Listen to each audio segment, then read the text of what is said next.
So about 2 or 3 weeks ago, I think, I read this article in the New York Times, I think, which was titled something along the lines of "Modern men, where are you gone? Please come back. We miss you," etc., etc. And essentially, the entire piece, because I read the entire piece,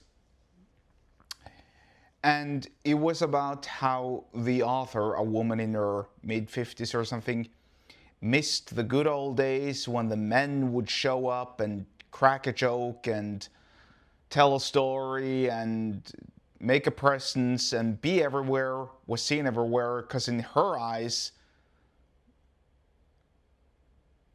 or excuse me, well, actually, in her eyes, there were only women around. She recalled going to various events, various gatherings, and so on, and all that she saw was just women everywhere. She didn't see any men. Now, here's a couple of things to note. First and foremost, if you're a woman and you're single and you're in your mid 50s, you aren't as attractive on the market as if you're in your mid 20s. That's just a fact. That's not me trying to make fun. That's not me trying to be mean. That's not me trying to suggest that the author stands no chance. But it's just a fact. Because as a woman ages, she's becoming less and less attractive. Now, there are exceptions, obviously, and with the general reduction in standards of men and how useless many of them are, I'd say that women still stand a good chance, even if they're in their mid 50s, to land a man, as long as they take care of themselves. Now, I don't know how this author looks. I don't know if she's an attractive woman or not, so I'm gonna assume she's somewhat attractive. Again, that's not me trying to be facetious or mean or anything, that's just me stating the obvious. But I am suggesting the following, that indeed she's kind of like too late, and she's kind of like in that age where it's expected that a woman has settled down and has kids, and perhaps those kids have left the nest. But I guess that doesn't apply to all the women. Anyway, that's number one.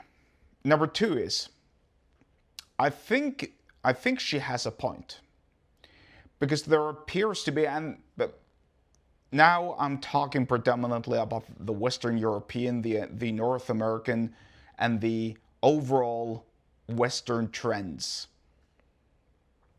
There seems to be some sort of inflection point where the women are outgrowing the men, where young girls are growing up faster than men, where younger girls are bigger than boys, and where younger girls just seem to be overall more capable than men. Whether it's because they're encouraged to work harder, because it's easier to be a young girl. I don't think it's easier to be a young girl than it is to be a young boy. Or because it is that young boys are being encouraged to sit down and not run around because that's a sign that you have ADHD. I don't really know. Maybe it's a combination of all of them. But persuasion-wise, it makes for a few excellent points. Because if you're asking X, Y, and Z, where have you gone? It means that you aren't attractive enough. Because I can assure you, if you're a hot and good-looking model and you were in your mid-50s,